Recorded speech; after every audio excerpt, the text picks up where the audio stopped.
Hey everybody, sorry that the lighting in here is a bit weird. A lot of people have asked me to share my skincare routine recently, which is a nice sort of compliment. I don't think I can get away with being 25 anymore, but I am, as it were, staring down the barrel of 40. I used to have less is more approach to skincare. Now I pretty much have the opposite of that. I used to only use the sugar honey olive oil scrub that I would make myself, but that has changed. One day I woke up, randomly decided I was going to try a 10-step Korean skin routine, and I have never looked back. So I find time to do this once or twice every day, motivated by a bloody-minded determination never to get a wrinkle. I do believe in aging gracefully, but I don't want to do it yet. One should adapt the ingredients in one's skincare routine to one's individual needs. In my case, I am a heavily freckled redhead who does not wish to be heavily freckled. I want to prevent wrinkles. I don't mind getting spots because I don't tend to get many when I do. The ingredients and products that I use may not be suitable for you. I also have these mysterious, irremovable bumps around my nose. They are not melia, they might be something called syringomas. They seem to be genetic, as my dad and aunts all had them too, and literally nothing removes them, so just try and ignore them, they don't count. I need a dermatologist for that, but dermatologists are very expensive, so if any dermatologists happen to be watching, what the hell are these? What is going on here? Help me. So I aim for products with certain ingredients, and I pretty much only use Korean skincare products. For aging and general skin health, I go for hyaluronic acid, glycolic and salicylic acids, centella, retinoids, adenosine, oils, and snail mucin. For freckles, because they are not the same as other pigmentation, I fire every anti-pigment thing at them just to be sure. Arbutin, vitamin C, niacinamide, glutathione, licorice root, mulberry, and tranexamic acid. Some people have said, why don't you just use hydroquinone? It works, because hydroquinone is a known carcinogen, and I would rather have freckles than cancer. There are also brands that I gravitate towards because I've used them before and I feel safe with them. There are so many skincare brands out there, it is mind-boggling. So I tend to mostly stick to Cosrx, Sun By Me, and Eliza Vecca. So here's what I do every day and the products that I'm currently using. If I'm wearing makeup, I will remove it with an oil-based remover, and these are usually blue. All the things I've tried, makeup remover like this is the best and fastest way to remove heavy eye makeup. Life hack, if you don't like water dribbling down your arms, put on wristbands and that won't happen. Step 1 is an oil cleanse. I'm using this one from Purito. It's not my favorite. My favorites of all time are this one from Secret Key and this one from Palmer's, which seems to have been discontinued because typical. An oil cleanser removes all remaining makeup. Some oil cleansers can also remove heavy makeup, but ones that are safe to use on eyes are hard to come by. Step 2 is a foaming cleanser. I don't have one at the moment. I don't have everything with me because I'm like traveling a bit. My favorite is this one from Cetaphil. It's amazing for preventing spots and is very fuss free to use. Step 3 is a scrub. I care a lot about exfoliation. I prefer rough scrubs to peeling ones, as they can be annoying to rinse off, such as this one I'm using here, salicylic acid scrub from Knit Fab. More on exfoliation later. Step 4 is toner.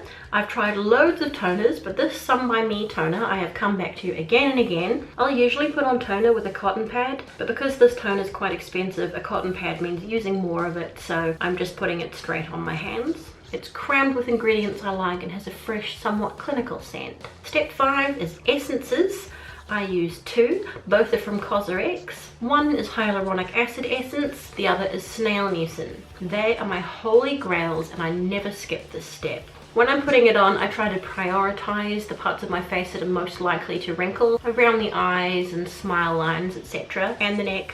Do the neck, don't neglect the neck. Step 6 is ampoules. The Arbutin ampoule I liked best is discontinued, so I am looking for another. But in the meantime, I either skip this step or I dribble on a bit of this Knit Fab vitamin C stuff. These things I think are kind of trendy and don't really do anything, but I guess they are good for getting all the product to soak in a wee bit quicker, and the stone does feel pleasingly cool. Step 7 is serums. I have 2. One is Sun By Me Eugia Niacin and the other is Purito unscented with centella and peptides. This Eugia Niacin one specifically promises to work on freckles. Step 8 is moisturizer. I've yet to find a holy grail moisturizer, but for a while I've been using this Eliza Vecca one, which not only has a fun gloopy texture, but contains retinol and EGF. I got it in this small travel bottle. Step 9 is eye cream. I've been using this one for a long time. The label has pretty much worn off, but recently started this retinol one to try.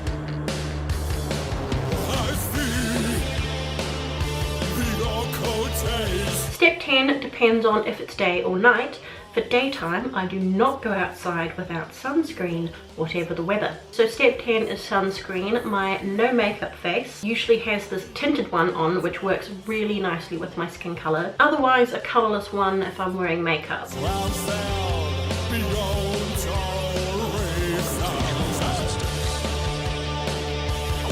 In the evening, step 10 is a sleeping mask. This is something you put on quite thickly and leave on while you're asleep and wash it off in the morning. I'm very fond of this one from Cosrx and this one from Maison. I remember the order to apply everything using this mnemonic: tease me. Toner, essence, ampoule, serum, moisturizer, eye cream. Like I said, I'm heavy on exfoliation. I refuse to have a single solitary superfluous skin cell on my face. Every week I crack out the dermaplaning razor to remove dead skin. Approach these with caution as they are very sharp. Some people think they're a bad idea, but I like them. I've been using them for 2 or 3 years. I also sometimes use this chemical peeling mask from The Ordinary. It means business. It's a painfully strong AHA concoction that looks and feels like sunburn while it's on. Beauty comes from within, both metaphorically and literally. I like mixing a spoonful of collagen powder into my bedtime hot chocolate. It makes me grow lots of baby hairs, weirdly, so I feel like it must be doing something. I also make sure to have a big glass of water before bed. So that's my skincare routine at the moment. I do